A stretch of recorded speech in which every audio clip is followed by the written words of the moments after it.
Hai teman-teman semua, semoga kalian semua dalam keadaan sehat dan tetap semangat belajar ya meskipun kita udah libur.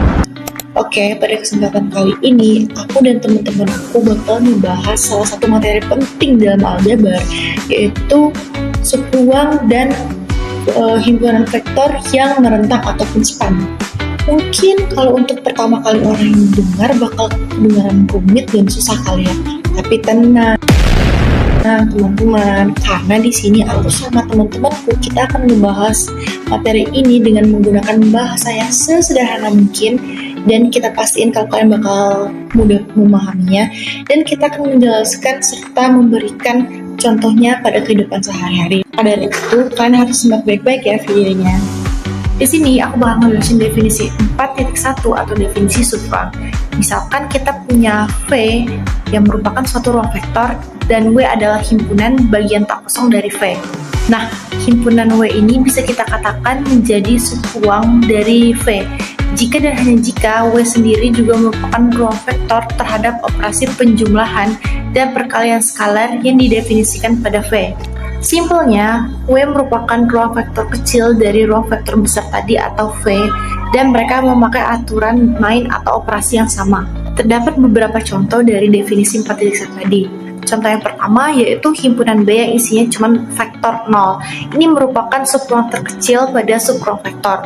Yang kedua yaitu himpunan V merupakan himpunan itu sendiri, yang mana artinya suatu ruang vektor pasti merupakan subruang dari dirinya sendiri. Yang ketiga, yaitu jika kita punya matriks ukuran M kali N, maka ruang barisnya merupakan subruang dari R pangkat N. Yang keempat, yaitu sama seperti tadi, tapi bedanya ini ruang kolomnya. Jadi, jika kita punya matriks ukuran M kali N, maka ruang kolomnya yang merupakan subruang dari R pangkat M. Yang kelima yaitu himpunan W, yang berisi koordinat X, 0, di mana X merupakan bilangan real. Ini merupakan subruang dari R pangkat 2 atau bidang 2 dimensi.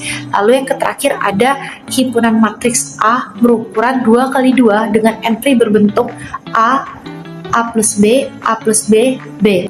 Yang dimana bilangan A dan B merupakan bilangan real. Jadi himpunan ini merupakan subruang dari matriks M 2 kali 2 R pangkat N.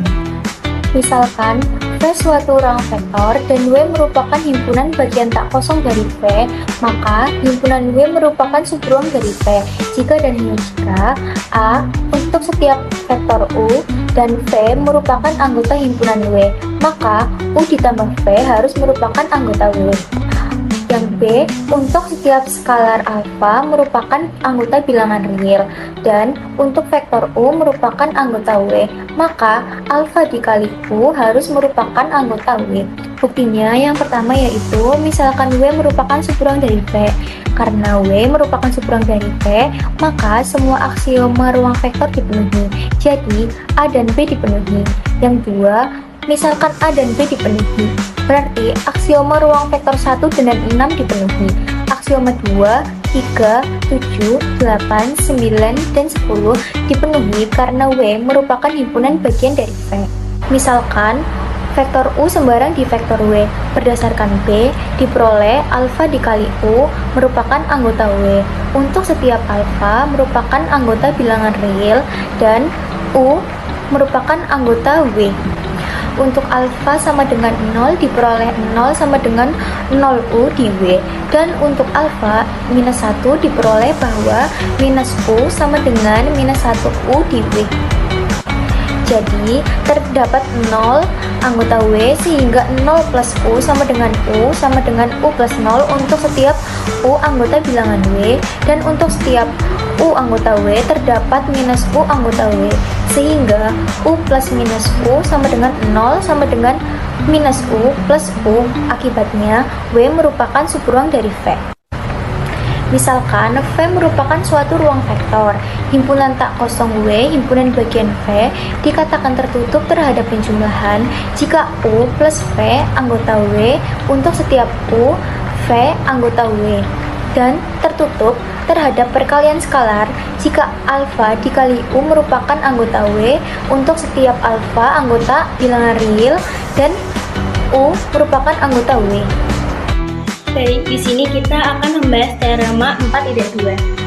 jika AX sama dengan 0 merupakan SPL homogen yang terdiri atas M persamaan dan M variabel, maka himpunan penyelesaian AX sama dengan 0 merupakan subruang dari ruang vektor R pangkat N. Buktinya, misalkan W himpunan penyelesaian AX sama dengan 0, karena A0 sama dengan 0, maka 0 merupakan penyelesaian dari AX sama dengan 0. Sehingga 0 elemen W, jadi W tidak sama dengan himpunan kosong. Ambil Y dari aksen. Sembarang penyelesaian dari AX sama dengan 0 dan alfa sembarang skalar. Berarti AY sama dengan 0 dan AY aksen sama dengan 0. Akibatnya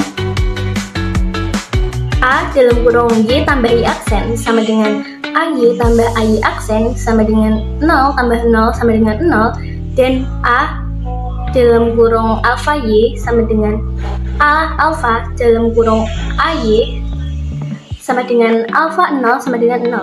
Berarti Y tambah Y aksen dan alfa Y merupakan penyelesaian dari AX sama dengan 0. Jadi untuk setiap Y aksen elemen W dan alfa elemen ruang vektor R berlaku Y tambah Y aksen elemen W dan alfa Y elemen W, jadi W merupakan subruang dari ruang vektor R pangkat N. Oke, selanjutnya ada kombinasi linear.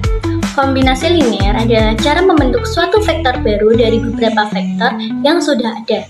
Misalnya, terdapat dua vektor U dan V.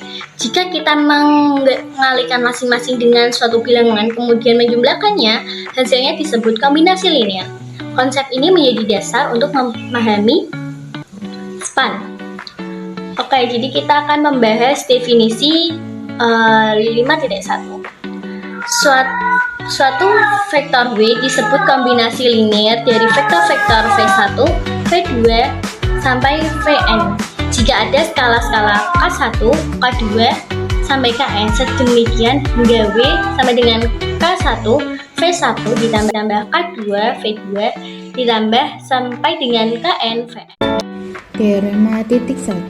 Misalkan vektor-vektor V1, V2 sampai Vn pada ruang vektor V. A. Jika W himpunan semua kombinasi linear dari V1, V2 sampai Vn, maka W merupakan subruang dari V. B. Himpunan W merupakan subruang terkecil dari V yang memuat V1, V2 sampai Vn, yang berarti bahwa setiap subruang V yang memuat V1, V2 sampai Vn juga memuat W. Buktian yang A. Dari definisi W diperoleh W himpunan bagian dari V. Jelas 0 sama dengan 0 V1 ditambah 0 V2 sampai 0. Jadi 0 adalah anggota dari W, sehingga W himpunan tak kosong. Ambil sembarang U, V anggota dari W dan K adalah anggota dari himpunan bilangan real. Karena W himpunan semua kombinasi linear dari V1, V2 sampai Vn, U sama dengan A1, V1 ditambah A2, V2 sampai AN ditambah Vn. V sama dengan B1, V1 ditambah B2, V2 sampai Bn, Vn. Untuk suatu A1, A2 sampai AN, anggota dari himpunan bilangan real dan B1, B2, Bn adalah anggota dari semua himpunan bilangan real. Jadi untuk U ditambah V sama dengan A1, V1 ditambah A2, V2 sampai AN, Vn ditambah B1, V1 ditambah B2, V2 sampai Vn, Vn sama dengan A1 ditambah B1 kali V1, A2 ditambah B2 kali V2 sampai AN ditambah Bn kali Vn. Karena A1 ditambah B1, A2 ditambah B2 sampai AN ditambah Bn adalah anggota dari semua bilangan real, maka U ditambah V adalah anggota dari W. Jelas KU sama dengan K kali A1 V1 ditambah A2 V2 sampai AN Vn sama dengan KA1 V1 ditambah KA2 V2 sampai KAN. Karena KA1, KA2 sampai KAN adalah anggota dari semua himpunan real, maka KU anggota dari W. Jadi untuk setiap U, V adalah anggota dari W dan K adalah anggota dari semua himpunan bilangan real, berlaku U ditambah V anggota dari W dan KU anggota dari W. Akibatnya W subruang dari pembuktian yang B. Setiap vektor VI merupakan kombinasi linier dari V1, V2 sampai Vn karena VI dapat dinyatakan sebagai VI sama dengan 0 V1 ditambah 0 V2 sampai 1 V1 sampai 0 Vn. Jadi subruang W memuat semua vektor-vektor V1, V2 sampai Vn. Misalkan W aksen adalah sembarang subruang dari V yang memuat V1, V2, V.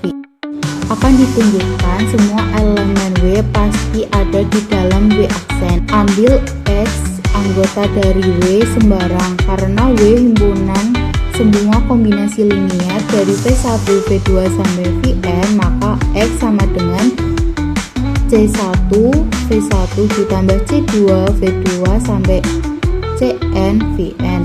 Untuk suatu C1 C2 sampai Cn anggota Untuk suatu C1 C2 sampai Cn adalah anggota himpunan semua bilangan real. Karena W aksen adalah sembarang subruang dari V yang memuat V1, V2 sampai Vn, maka W aksen tertutup terhadap operasi penjumlahan dan perkalian dengan serta, sehingga memuat semua kombinasi linier dari V1, V2 sampai Vn. Akibatnya X adalah anggota dari W aksen. Jadi untuk setiap X adalah anggota dari W, berlaku X anggota dari W aksen. Akibatnya semua elemen W pasti ada di dalam W aksen. Hal ini berarti setiap subruang V yang memuat V1, V2 sampai Vn juga memuat W. Jadi W merupakan subruang terkecil dari V yang memuat V1, V2, Vn. Sekarang kita masuk ke materi himpunan yang merentang. Apa sih itu span? Span atau himpunan yang merentang adalah himpunan vektor yang mampu membentuk seluruh vektor pada suatu ruang melalui kombinasi linear. Sebagai contoh dasar, 3 vektor satuan standar di ruang 3 dimensi, yaitu 1, 0, 0, 0, 1, 0, dan 0, 0, 1 bisa kita kombinasikan untuk membentuk titik atau vektor apa saja di R3. Makanya ketiga vektor ini dikatakan merentang R3. Dari contoh 5.5, 4 buah vektor di ruang R3. Lalu bagaimana jika jumlah vektornya lebih banyak? Misalkan ada 4 vektor di ruang R3. Saat kita selesaikan dengan eliminasi Gauss, kita akan mendapatkan solusi banyak karena ada variabel bebas K4 sama dengan T. Apakah ini merentang? Tetap iya. Ingat, syarat utama span adalah solusinya harus ada. Untuk setiap vektor sembarang, tidak peduli solusinya tunggal atau tak hingga banyak. Jadi mereka sah merentang R3. Nah, setelah kita mempelajari materi subruang, setelah ini saya akan menunjukkan contoh-contoh subruang pada kehidupan nyata.